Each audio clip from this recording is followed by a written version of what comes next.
Welcome to my channel. DIY mechanic. 2017 Tahoe. All right, if any one of you are trying to do knock sensor on this car, make sure you buy two, because you are gonna need to replace two of them. And I'm gonna show you where they go. So make sure you get two sensor, like I say, and I'm gonna show you where they go. So the easiest one is gonna be the one on the driver's side.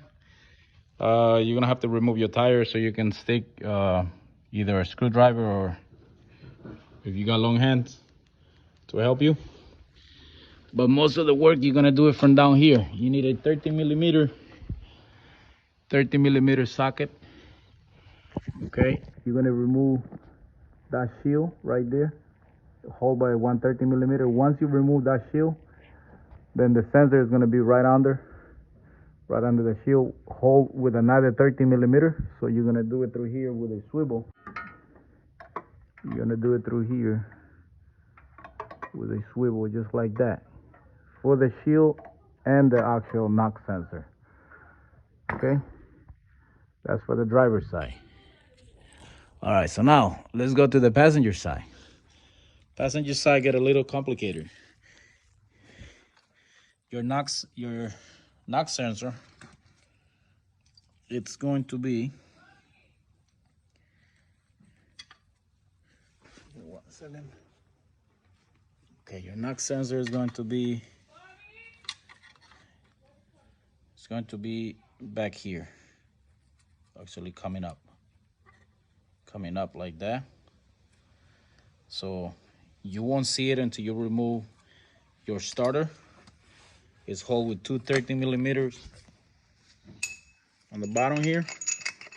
Sure, these two long ones, and you got another 13 before you remove the starter down. Make sure you go from the side of the tires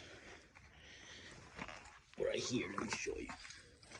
You go from here, pick this up a little bit, and you're gonna take the 30 millimeter here that is holding the power cable right there, the battery. So you're gonna get that off through here. Then you're gonna unplug. It's gonna be another connector for the starter, which is that one right there.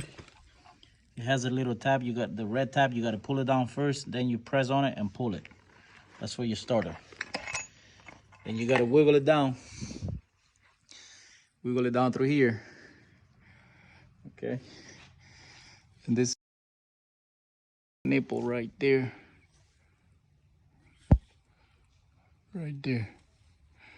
that's where the knock sensor goes. Okay, so let me replace that, and I'll show you once I put it up there. Like I said, those are the two old ones. I already replaced this side, so now I'm doing the passenger side. All right, so let me do that. All right, so as you can see, that's where I was telling you that the sensor, it's hiding up there. And then I get this connector, this heat shield, I will say, on it. So that's why you can't see it. Even, you know, when you get your starter back there, you will not see the knock sensor.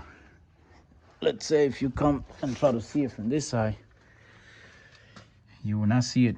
There's a connector right there. See this right here?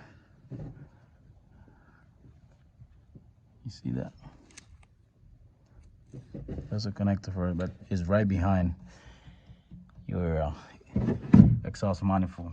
So that's why you can't see it. Plus, the starter is gonna be right there now on the way, and I'll show you once I put it back on. So there's no way you can see that or replace it without removing the whole starter. But it's not that hard. If I can do it, you can do it. All right, so if you wanna, you know, try to do it taking a shortcut without removing the starter, you see the 10 millimeter right there. 10 millimeter for the shield. Let me see if I can zoom in. The 10 millimeter right there. You remove that. You come down here.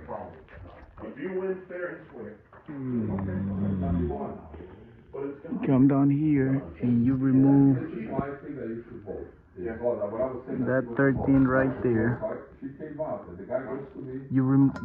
That's gonna remove that shield. It's gonna remove that shield. Then you can change the sensor without removing the whole starter, but you're just gonna have a little hard time because if you remove it, then you have more room right here to stick the wrench. But that's another way to do it without removing the starter. And like I said, if you decide to remove the starter, just got one plug on the bottom like I show you, and then the power cable right there, 13 millimeter.